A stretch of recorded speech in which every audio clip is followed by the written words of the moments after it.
Bonjour les amis, écoutez, on se retrouve pour la série Tuto Béné. Ça fait longtemps que j'ai pas fait de vidéo sur tout ce qui est en rapport à la nature, hein. Donc, si vous vous êtes retrouvé sur cette vidéo là, en venant de mes animations 3D, mes animations d'intelligence artificielle, vous savez, j'ai pas mal de playlists, donc à vous de les découvrir, hein, vous voyez, celle qui serait le plus en rapport pour cette vidéo, c'est le tuto Béné, hein. Donc, il y a pas mal de plantes sauvages et comestibles à découvrir pour vous si vous ne connaissez pas. Et vous verrez, au fil des vidéos, il y a beaucoup de plantes sauvages qu'on peut manger. Donc là, on est au mois d'octobre. Et au mois d'octobre, écoutez, c'est le mois de la châtaigne. Et le mois de la châtaigne, je suis allé faire quelques récoltes, hein, dans la montagne. Ça fait 3 heures que je regarde, il n'y a pas un champignon. C'est en train de m'énerver là. Là, je suis en train de m'énerver là.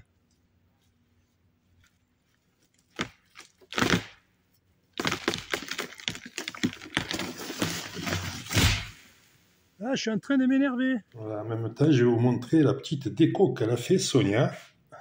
La déco d'automne. Vous voyez, parce qu'elle fait du crochet. Elle a fait des jolis champignons, des citrouilles. Là, c'est les châtaignes que j'avais ramassées. Ça faisait carrément une grappe, là. Donc, j'ai gardé. Vous voyez, ça là aussi. Donc, encore. Là, vous avez un gnome.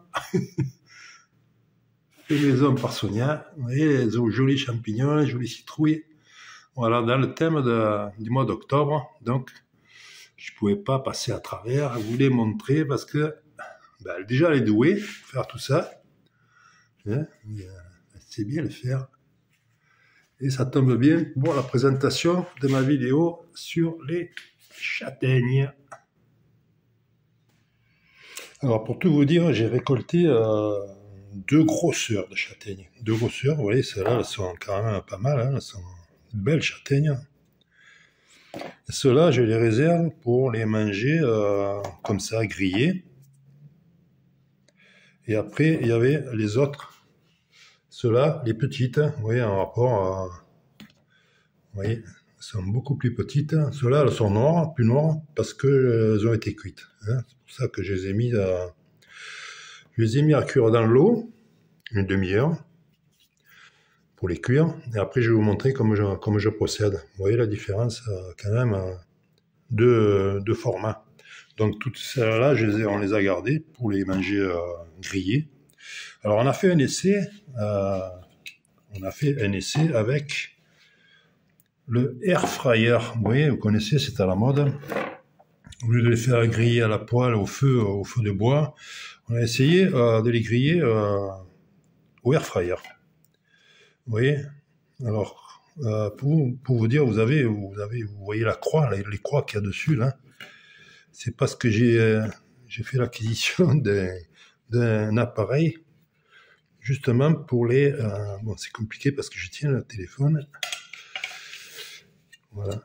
C'est un appareil qui vous permet d'entailler les châtaignes pour la cuisson. Alors, ça peut marcher aussi bien pour l'eau, pour les cuire à l'eau que pour les griller, hein. Parce que comme au lieu de les tailler avec un couteau, faire la machin, vous mettez simplement à l'envers, donc dans ce sens, parce que je veux tout faire à la fois. Donc, vous mettez la châtaigne comme ça. Je vais essayer de vous montrer un peu mieux. Voilà, la châtaigne. Et après, vous appuyez un coup, et ça vous fait l'entaille. Oui. Voilà. Voilà. Vous voyez, ça vous fait l'entaille. Parce que là, la belle châtaigne. Hein. Et après, la cuisson, comme ça donne ça. Hein.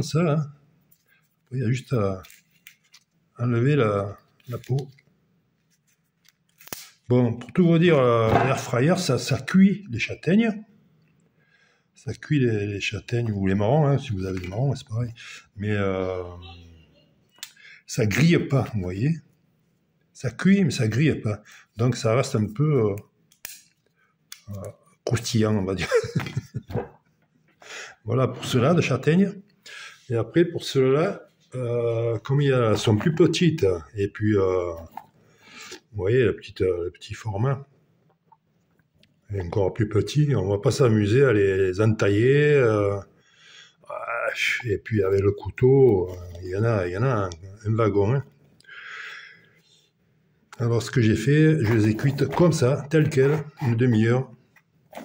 Et après, pour éviter de passer des heures à éplucher, à lever la peau de la châtaigne, et pour récupérer la chair, pour faire de la crème de marron, eh bien, j'ai trouvé une astuce. C'est avec, vous voyez, un ancien presse-ail, un ancien presse-ail, vous voyez.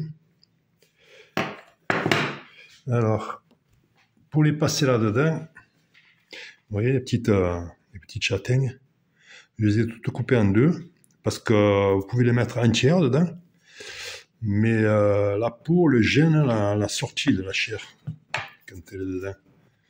Donc ça fait que quand vous en avez une dizaine à faire, ça va, mais quand vous en avez des centaines, comme là, je vais vous montrer un petit peu déjà tout ce que j'ai fait. La main, après, vous la sentez plus, hein, je vous le dis de suite. Il faut prendre son mal en patience. Mais bon, j'ai trouvé, c'est la seule solution que j'ai trouvée, moi, pour récupérer la chair de la châtaigne. Je vais vous montrer ce que j'ai fait à un après-midi. Vous voyez, j'avais mis le film parce que j'avais commencé déjà hier après-midi. Vous voyez, après ça fait des granules. Vous voyez, c'est que de la chair de châtaigne. Vous voyez, j'ai fait celui-là. Celui-là, je dois le finir avec tout ça. Là, il y en a un qui est complet. Un saladier complet. Et là aussi, vous voyez,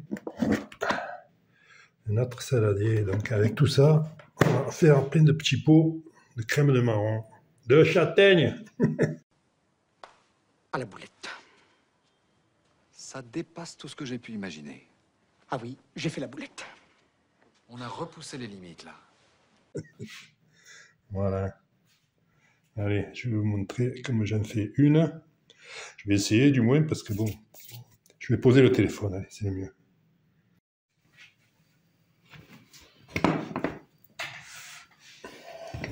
Donc là, vous prenez le presse-ail. Vous voyez là, la châtaigne coupée en deux. Mettez le côté coupé devant les trous, c'est le mieux. Et après, vous fermez. Et vous voyez les spaghettis de châtaigne. Donc après, comme elle est coincée, vous prenez une petite cuillère, vous sortez la peau, hein, et ainsi de suite. Voilà.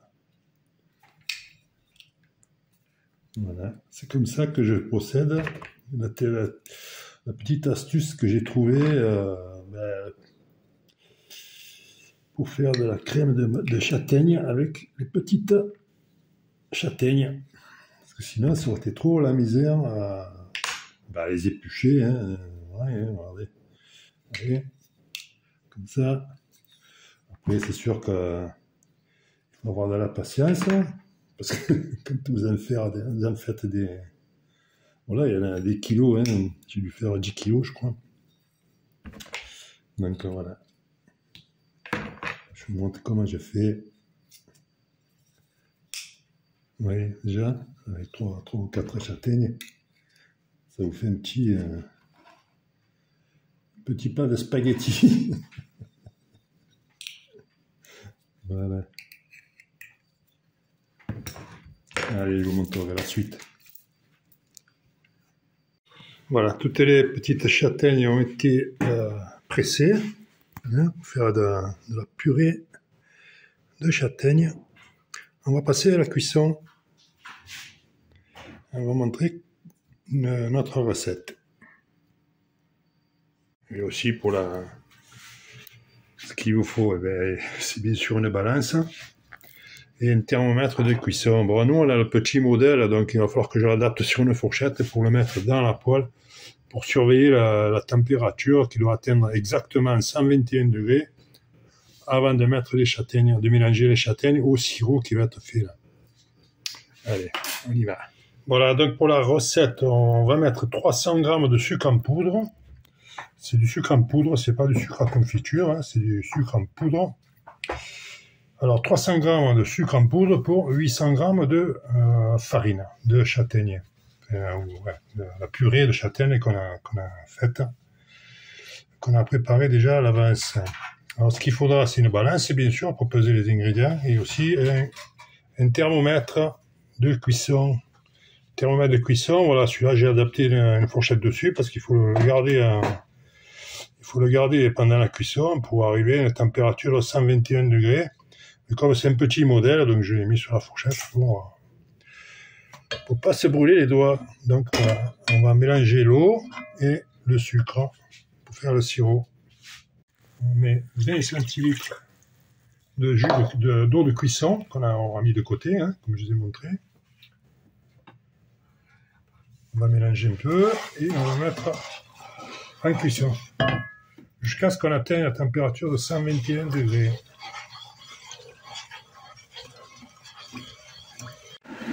Ça met 121.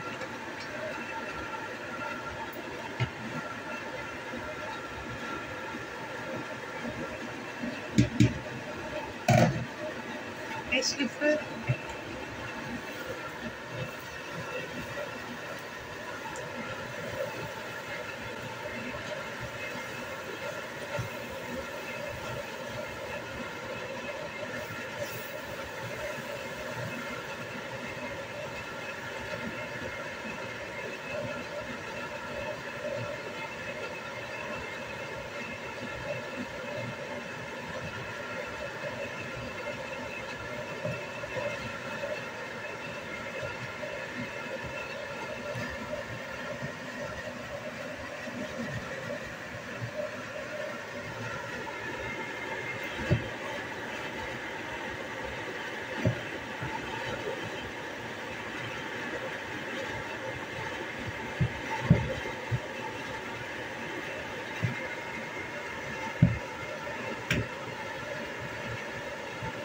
Continuez à filmer. Je mets de l'eau.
Bon, une fois la cuisson faite et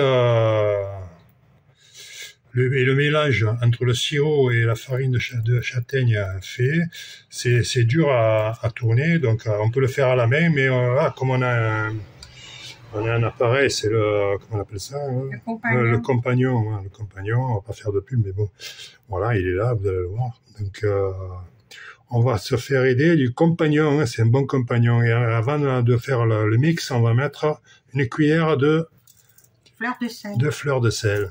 Sonia, elle est là, elle m'accompagne et puis elle met un petit peu d'eau de cuisson pour que le mixeur il crache pas. Voilà ça. Voilà, donc c'est parti pour le mix.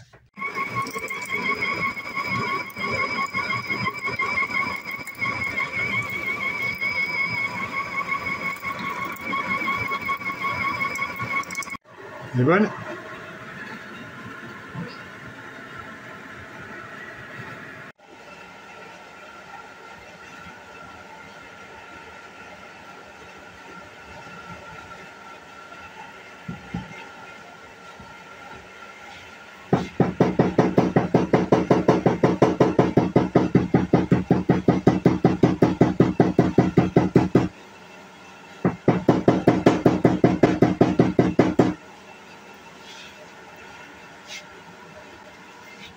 Bon.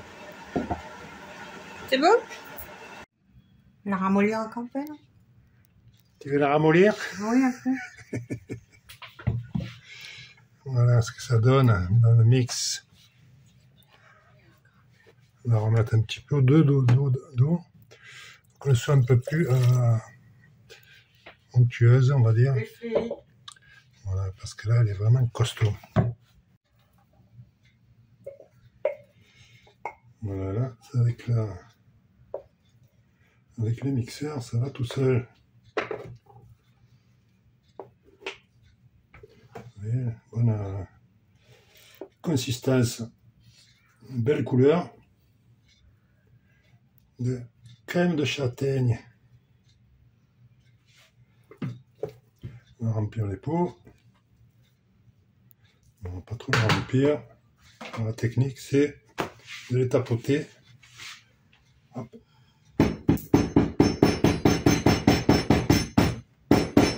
Faire sortir l'air.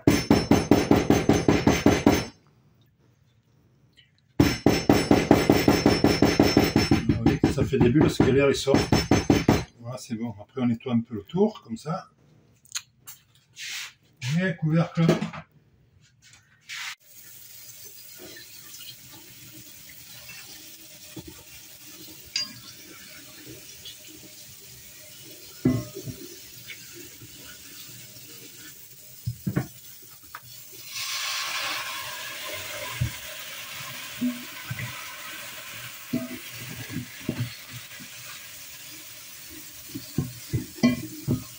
Voilà, fin de cuisson. On a tout passé, toute la farine. Là, le dernier, il n'y a pas de quoi faire un pot, donc j'ai fait une expérience. La crème de châtaigne avec, je ne vais pas dire le nom, parce que mais vous la reconnaîtrez. Parce que j'ai pas envie qu'on me dise que j'ai fait de la pub pour l'alcool. Mais là, je vais faire un test de la crème de marron à ce que vous savez. Elle est très connue.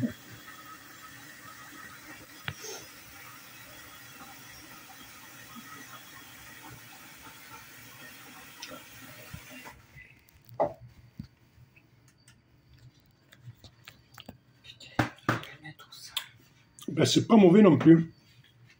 C'est pas mauvais non plus. On fait les crêpes au Grand Marnier. Moi, j'ai fait la crème de châtaigne au Grand Marnier. Voilà, je l'ai dit, comme ça, vous savez.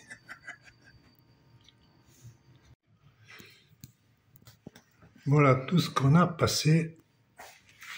Et c'était du travail. Il faut avoir la volonté de les faire, parce que c'est du boulot. Mais bon, là, c'est de la crème de châtaigne biologique,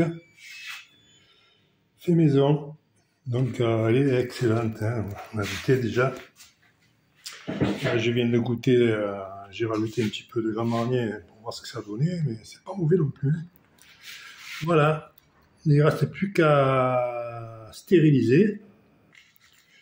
Stériliser tous les bocaux, on va les mettre dans une grande marmite là. On va les faire bouillir pendant 1 heure. Tout stériliser. Voilà. Et après, on pourra les garder un peu plus. Après, c'est sûr que c'est un peu plus de boulot que si on a 1 kilo de châtaigne à faire. Là, j'avais 2 cabas. Donc, 2 cabas, vous enlevez l'enveloppe de la châtaigne. Donc, ça fait pas mal de déchets. Voilà ce qui reste. Et après, il n'y a que de la chair. Hein. Il n'y a pas de peau, oui, il y a quelques petits déchets de peau qui restent, mais c'est pas comme dans les trucs qui vous vendent qu'elles sont marron parce qu'ils laissent toute la peau et tout avec, ils les mixent. Et ça fait une couleur vraiment marron foncé. Là, c'est marron beige, on va dire. Pardon, j'ai bougé le téléphone. Voilà, pour la châtaigne. Je voulais vous dire aussi que la différence entre la châtaigne et le marron, je sais pas, il y en a beaucoup qui doivent la connaître. Mais pour ceux qui la connaissent pas, la châtaigne, quand vous les ramassez quand elle est encore dans les bogues, il y a 2 ou 3 châtaignes dedans. Tandis que le marron, quand il est dans le bogue, il n'y en a qu'un. Voilà ce qui différencie le marron de la châtaigne. Voilà les amis. Sonia m'a aidé cet après-midi parce que c'était quand même du boulot. Hein. C'était du boulot. Bon les amis, sinon n'hésitez pas à aller dans la playlist Tuto Bene. Il y a plein de plantes sauvages et comestibles. Vous verrez, hein, si vous aimez la nature, vous allez trouver votre bonheur. Hein, surtout si vous aimez manger ce qui est dans la nature.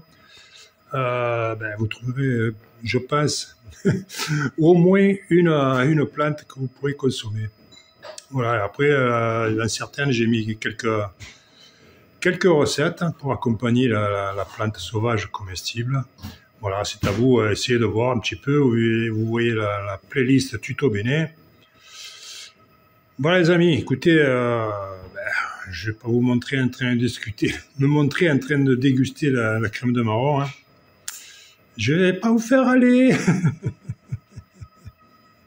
Voilà, et j'espère que on vous a montré aussi comment on peut faire de la crème de châtaigne. Hein, c'est pas de la crème de marron. On dit que c'est pareil, mais c'est pas tout à fait pareil. Gros bisous à tous. I don't wanna